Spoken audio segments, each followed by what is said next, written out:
Assalamu alaikum everyone. Thank you so much for coming back to the channel. This video is very important.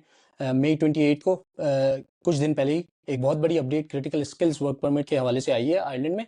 तो मैंने सोचा कि एक नई वीडियो क्रिटिकल स्किल्स के हवाले से बनाता हूं जिसमें जो लेटेस्ट अपडेट्स आई हैं वो भी कवर हो जाए और लोगों को क्लैरिटी भी मिल जाए कि क्रिटिकल स्किल्स परमिट होता क्या है और किन लोगों के लिए होता है। मार्च 2026 में क्रिटिकल स्किल्स पे एक माइनर अपडेट आई थी जिसमें उन्होंने सैलरी थ्रेशोल्ड्स को चेंज किया था, जिसपे मैं ऑलरेडी एक वीडियो बना चुका हूँ वेरी रिसेंटली, जिसमें क्रिटिकल स्किल्स और जनरल वर्क परमिट दोनों के जो मिनिमम थ्रेशोल्ड्स थे वो बढ़ा दिए गए थे। लेकिन अभी कुछ दिन पहले मई 28 को एक बहुत बड़ी अपडेट आई है जिससे काफी सारी चीजें चेंज होने वाली है on how critical skills work. In my view जो अपडेट्स आई हैं वो बहुत पॉजिटिव हैं, contrary to all the perception in the market, जो कि हम सब समझ रहे थे कि इमिग्रेशन के ऊपर ज्यादा स्क्रूटनी होगी, काफी मुश्किलात आएंगी और लिमिट कर दी जाएगी इमिग्रेशन को। लेकिन इस अपडेट के बाद लगता है कि चीजें काफी पॉजिटिव हो गई हैं और बेहतरी की तरफ जाएंगी। तो मई 28 की जो अपडेट आई है उसमें गवर्नमेंट ने जो जॉब्स लिस्ट है उसमें 6 न्यू जॉब्स ऐड कर दिए, मींस 6 उन कैटेगरीज के प्रोफेशनल्स जो पहले आ नहीं सकते थे आयरलैंड, लेकिन अब वो आ सकते हैं। तो आपने वीडियो एंड तक जरूर देखी है क्योंकि इसमें मैं क्रिटिकल स्किल्स के बारे में एक रिफ्रेशर भी दूंगा और साथ में जो नई अपडेट्स आई हैं और उनसे किन किन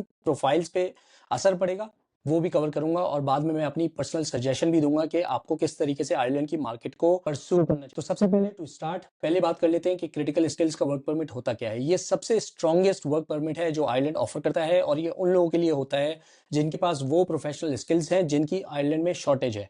गवर्नमेंट एक ऑक्यूपेशन लिस्ट बनाती है और उसमें लिस्ट डाउन करती है कि किन किन प्रोफेशंस की या फील्ड्स की आयरलैंड में शॉर्टेज है, और फिर कंपनीज को ऑफर किया जाता है कि अगर आपको इन फील्ड्स में लोग चाहिए तो आप क्रिटिकल स्किल्स का परमिट देके उनको आयरलैंड में बुला सकते हो। दूसरा जो वर्क परमिट होता है वो जनरल वर्क परमिट होता है, उसमें काफी सारी लिमिटेशंस होती हैं और critical skills work permit general work permit से बहुत बेहतर होता है in terms of so many things, including family unification, including the salary requirements, और जो भी आपके प्रोसेसेस होते हैं वो कितने स्मूथ और फास्ट होंगे ये भी डिपेंड करता है कि आपके पास क्रिटिकल स्किल्स का परमिट है या नहीं। क्रिटिकल स्किल्स परमिट में ये भी होता है कि जो लेबर मार्केट टेस्ट होता है जनरल वर्क परमिट में वो नहीं होता। मींस कंपनीज को जनरल वर्क परमिट के लिए ये मेक श्योर करना पड़ता है कि वो पहले आयरिश लोगों को ट्राई करें, उसके बाद बाहर से लोगों को बुलाए। क्रिटिकल स्किल्स में ऐसा नहीं होता। क्रिटिकल स्किल्स में इसीलिए जॉब लेना भी आसान होता है अगर आपके पास रिक्वायर्ड स्किल्स है, और प्रोसेस भी फास्ट होता है। फैमिली को स्पॉन्सर करना आसान होता है। इन मोस्ट केसेस आप फैमिली को अपने साथ लेकर आते हो, कोई वेटिंग टाइम नहीं होता जो कि जनरल वर्क परमिट में वेटिंग टाइम होता है और काफी लंबा होता है। जो आपके स्पाउस होते हैं उनको भी काम करना अलाउ होता है जो कि जनरल वर्क परमिट पे नहीं होता। इसीलिए क्रिटिकल स्किल्स वर्क परमिट पे जो स्पाउस आते हैं वो बिना किसी नए अपने जॉब वर्क परमिट के काम कर सकते हैं। और क्रिटिकल स्किल्स का जो मेरी नजर में सबसे बड़ा एडवांटेज है वो ये है कि 21 to 24 मंथ्स के बाद आपको स्टैम्प 4 मिल जाती है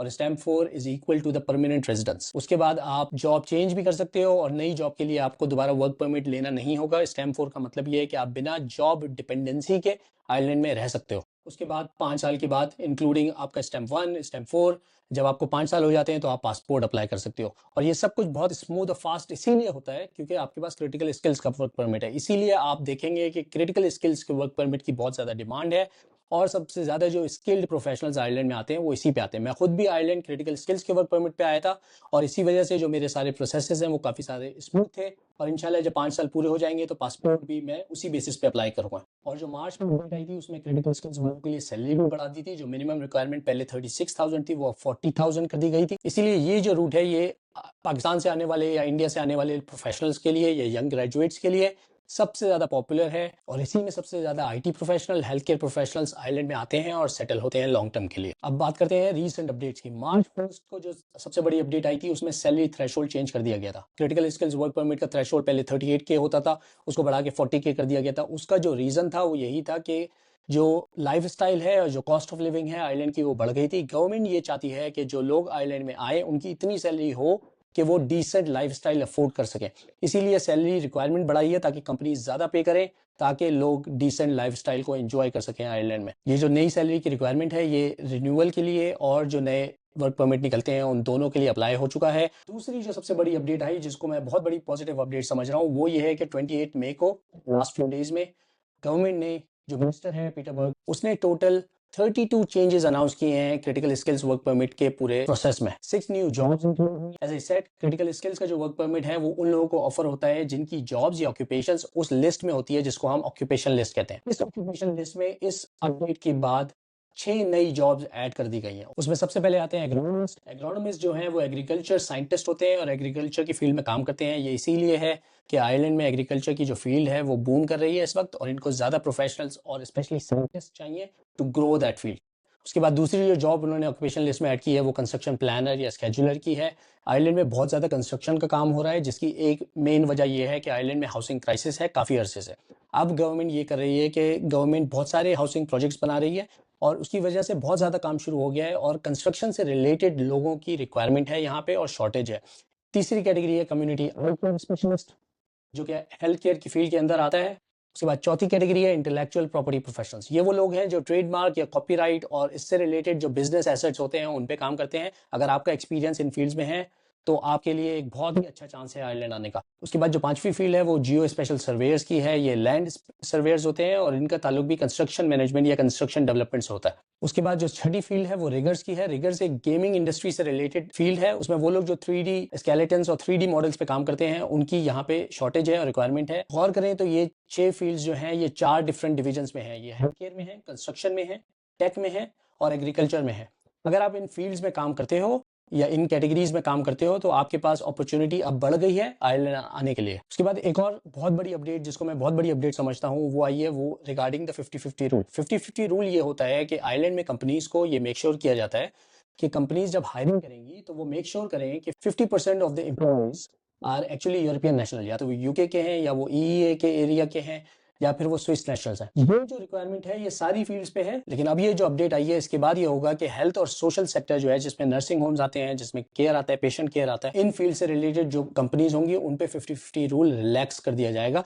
मींस कंपनीज को अब ये नहीं देखना पड़ेगा कि टू मेक श्योर कि 50% लोग यूरोपियन हैं या नहीं, वो ज्यादा पाकिस्तानी या इंडियंस को बुला सकेंगे, which is a great thing, which is a very positive thing. ये अभी कानून नहीं बने हैं, ये लॉ नहीं बने, ये चेंजेस अभी गवर्नमेंट की तरफ से प्रपोज हुई है। लेजिस्लेशंस बाद में होंगी। इनका प्रोसेस ऐसे है कि गवर्नमेंट पहले प्रपोजल देती है, उसके बाद उस पर डिस्कशन होती है और उसके बाद वो प्रॉपर लॉ बनता है। तो इसमें अभी आगे काम होगा, लेकिन प्रपोजल आना गवर्नमेंट की तरफ से इस बात को शो करता है कि गवर्नमेंट का माइंड किस तरफ है और वो कौन कौन सी चेंजेस लाना चाहते हैं आने वाले वक्त में। आईटी और इंजीनियरिंग की जो कंपनीज हैं उनके लिए 50-50 रूल चेंज नहीं हो रहा है, लेकिन आईटी और टेक की जो कंपनीज हैं उनमें 50-50 रूल से ज़्यादा फर्क वैसे भी नहीं पड़ता था। उधर ऑलरेडी यूरोपियन लोग इतने होते थे कि 50% कवर हो जाता था। पाकिस्तानी और इंडियंस आते थे लेकिन इतने नहीं आते थे जितने चाहिए मार्केट में।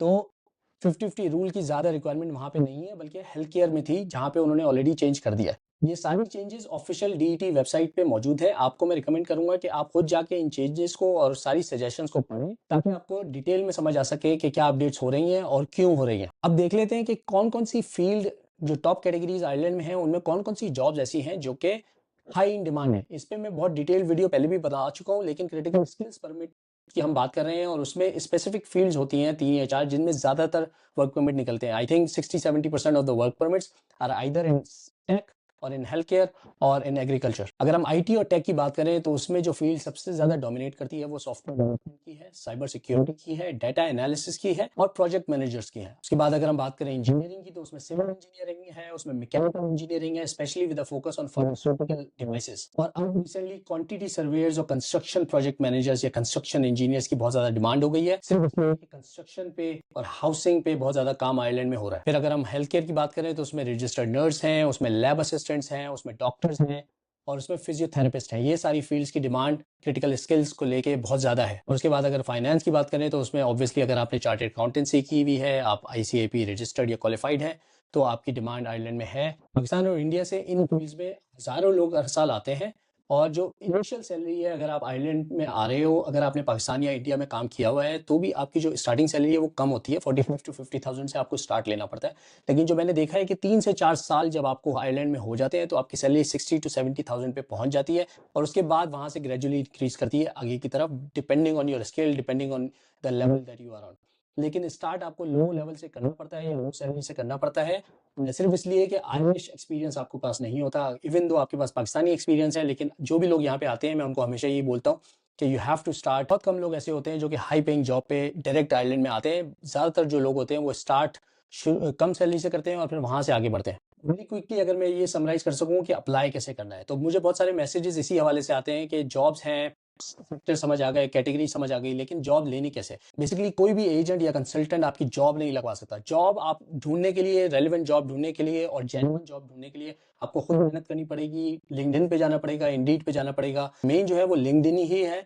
अगर आप क्वालिफाइड प्रोफेशनल हो और एक्सपीरियंस प्रोफेशनल हो तो आपने वहां पे जाके जॉब ढूंढनी है, ऑफर लेटर लेना है, क्योंकि उस ऑफर लेटर की बेस पे फिर आपका वर्क परमिट अप्लाई होता है और फिर उस वर्क परमिट की बेस पे आपका वीजा अप्लाई होता है। तो अगर कोई एजेंट या कंसल्टेंट आपको बोलता है कि वो आपके लिए जॉब ढूंढ देगा, ऐसा यूजुअली नहीं होता है और वो 99% ऑफ द केसेस में वो स्कैम होगा, या वो आपको वीजा बेच रहे होंगे। आप यहाँ पे आ जाओगे, आपके पास कोई जॉब नहीं होगी और आप एक इलीगल काम कर रहे होगे। And in the end I would like to summarize a few extra tips for Pakistanis and Indians कि आइलैंड आने के लिए आपको आइल्स की जरूरत नहीं है। अगर आप जॉब लेके आ रहे हो, सीएसई पे, क्रिटिकल स्किल्स पे आ रहे हो, तो आपको जॉब आइल्स की जरूरत नहीं है। लेकिन यहाँ पे जो बिजनेस है वो इंग्लिश में होता है, तो आपकी इंग्लिश स्पीकिंग अच्छी होनी चाहिए। उसके बगैर आप आइलैंड में सर्वाइव नहीं कर सकोगे। बैंक स्टेटमेंट या फाइनेंशियल डॉक्यूमेंट जरूरी नहीं होते जब आप क्रिटिकल स्किल्स का परमिट लेके आ रहे होते हो, क्योंकि यहाँ पे महंगाई बहुत है और कॉस्ट ऑफ लिविंग बहुत महंगी है। तो you should have a backup when you coming to island, क्योंकि यहाँ पे आके अगर आप जॉब पे भी आ रहे हो तो आपको पहली सैलरी फॉर एग्जाम्पल मिलने में टाइम लगेगा और उससे पहले आपको यहाँ पे रेंट देना होगा, यहाँ पे रहना होगा 1 महीने के लिए। इसीलिए आपका फाइनेंशियल बैकअप होना जरूरी है आइलैंड आने से पहले। आइलैंड में बहुत सारी टेक कंपनीज हैं, सारी दुनिया की जो बड़ी टेक कंपनीज है उनका जो ईयू हेडक्वार्टर है वो डबलिन में है। तो अगर आप आइलैंड आ रहे हो तो आई वुड सजेस्ट कि आप टारगेट करो उन बड़ी कंपनीज में जॉब ढूंढने की, बजाय इसके कि आप कोई छोटी मोटी जॉब ढूंढो। इन द एंड मैं अपनी एक पर्सनल सजेशन देना चाहता हूँ, जो भी लोग आइलैंड मूव होना चाहते हैं उनको मेक श्योर करना चाहिए कि जो उनका गोल है वो यहाँ पे परमानेंट सेटलमेंट होना चाहिए, ना कि सिर्फ ये कि पाकिस्तान से निकल जाना है या इंडिया से निकल जाना है और किसी भी यूरोपियन कंट्री में जाना है। आयरलैंड एक बहुत नीश मार्केट है, यहाँ पे टेक की कंपनीज हैं, यहाँ पे बिगेस्ट ग्लोबल हब्स हैं और यहाँ पे आके आप अपने करियर को परमानेंट सेटलमेंट दे सकते हो। तो इसको शॉर्ट टर्म सोच के ना आए, बल्कि लॉन्ग टर्म सोच के आए। कितने लोगों को मैं जानता हूँ जो कि यहाँ पे गूगल या मेटा में ज्वाइन उन्होंने किया एट अ लो लेवल, उन्होंने बेसिकली एक स्टेप बैक लिया अपने करियर में, लेकिन जब उनको 3-4 साल हो गए तो फिर वो यहाँ पे स्टेब्लिश भी हो गए और अपना जो उन्होंने लेवल है वो रीगेन भी कर लिया। तो आयरलैंड को आपने लॉन्ग टर्म सोचना है। कुछ लोग ऐसे होते हैं जो कि स्टूडेंट वीजा लेके यहाँ पे आ जाते हैं, उनका कोई इंटरेस्ट उस स्टडी में नहीं होता, उनका कोई इंटरेस्ट उस करियर में नहीं होता, वो सिर्फ यहाँ पे आके और जॉब्स करके टाइम गुजारना और सेटल होना चाहते हैं। ये गोल नहीं होना चाहिए। आयरलैंड जो है वो एज ए सेड एक नीश मार्केट है, यहाँ पे मास जॉब्स नहीं है, रेलेवेंट जॉब्स हैं। तो आपने अपने करियर को ऐसे प्लान करना है कि आपकी स्टडीज, आपका वर्क एक्सपीरियंस वो सारा अलाइन हो उस करियर के लिए जो आप एम कर रहे हो आयरलैंड में आके करने के लिए। और उसके लिए अगर आपको सजेशन चाहिए या गाइडेंस चाहिए तो आप रीच आउट कर सकते हैं मुझसे भी, और बहुत सारे ऐसे लोग हैं जो कि फ्री एडवाइस देते हैं। कमेंट सेक्शन आपके पास है, आपने अगर आपका कोई क्वेश्चन है या आपके कोई सजेशंस है या आपका कोई ऐसा इश्यू है जो आप डिस्कस करना चाहते हैं, you can leave that in the comment. I will personally reply to them. Hope this was useful. Thank you so much for watching. Assalamu alaikum.